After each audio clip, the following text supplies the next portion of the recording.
नमस्कार दोस्तों, मैं हूं डॉक्टर अमरीश कारी। आपका अपने YouTube चैनल हेल्दी सब्सक्राइबर्स पर स्वागत करता हूं। आज की इस वीडियो में मैंने REPL 14 के बारे में बताया है। 40 नंबर एनोरेक्सिया नाम से ये आती है। आज इस वीडियो में हम जानेंगे कि ये दवाई किन बीमारी और किन लक्षणों में हम पेशेंट को देते हैं, लेने का सही तरीका क्या होता है। जानने के लिए वीडियो पूरा देखें। अगर आप हमारे चैनल पर नए हैं तो चैनल को सब्सक्राइब कर लें ताकि आने वाली हेल्थ रिलेटेड वीडियो से आप अपडेटेड रहें। दोस्तों, इस दवाई को हम एनोरेक्सिया में देते हैं। ये एक ईटिंग डिसऑर्डर होता है जिसमें पेशेंट की भूख डिस्टर्ब हो जाती है। कई बार तो पेशेंट को बिल्कुल भूख नहीं लगती है और कई बार पेशेंट को बहुत ज़्यादा भूख लगती है।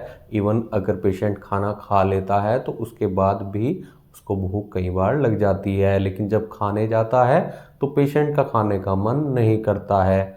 और ऐसे ही कुछ सिम्टम्स देखने को मिलते हैं खाने से संबंधित और भूख से संबंधित। जैसे पेशेंट को इसमें घबराहट होती है, एंजाइटी होती है और पेशेंट वीक फील करता है। पूरे शरीर में जनरल वीकनेस देखने को मिलती है। ऐसा लगता है कि जैसे कुछ खाने को मिल जाए। इसके अलावा नर्वस हो जाता है पेशेंट और कुछ काम करने में मन नहीं लगता है। और जब भूख नहीं लगती है तो पेशेंट तब भी कमजोरी महसूस करता है। इसके साथ साथ पेशेंट का डाइजेशन पुअर हो जाता है, कमज़ोर हो जाता है। पेशेंट को गैस बहुत ज़्यादा बनती है। ऐसे ही लक्षणों में इसे हम पेशेंट को देते हैं क्योंकि इसमें कुछ ऐसी होम्योपैथी मेडिसिन डाली गई हैं जो इस बीमारी को और इन लक्षणों को ठीक करती है। जैसे सबसे पहली दवाई इसमें चाइना डाली गई है। जनरल वीकनेस में ये दवाई बहुत असरदार रहती है।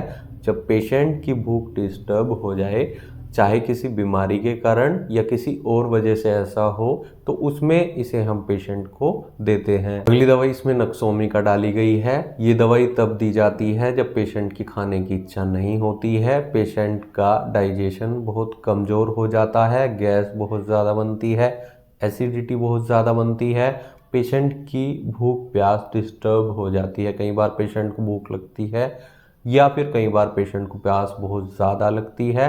तो ऐसी कंडीशन में नक्सोमी का हम पेशेंट को देते हैं।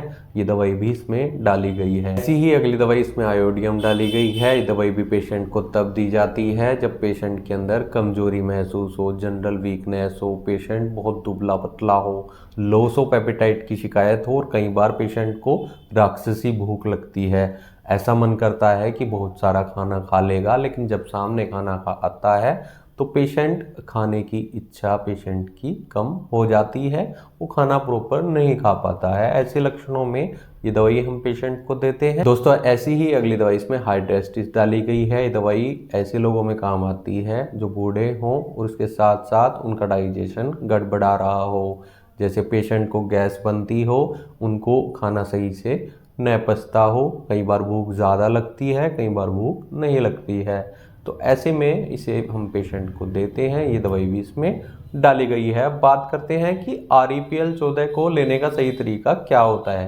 अगर आपको ऐसी कोई शिकायत है और लंबे टाइम से चलती आ रही है तो तुरंत अपने डॉक्टर से मिले। होम्योपैथी डॉक्टर से कंसल्ट करके ही ये दवाई खाए, या कुछ और दवाइयों की ज़रूरत होगी तो डॉक्टर आपको देंगे।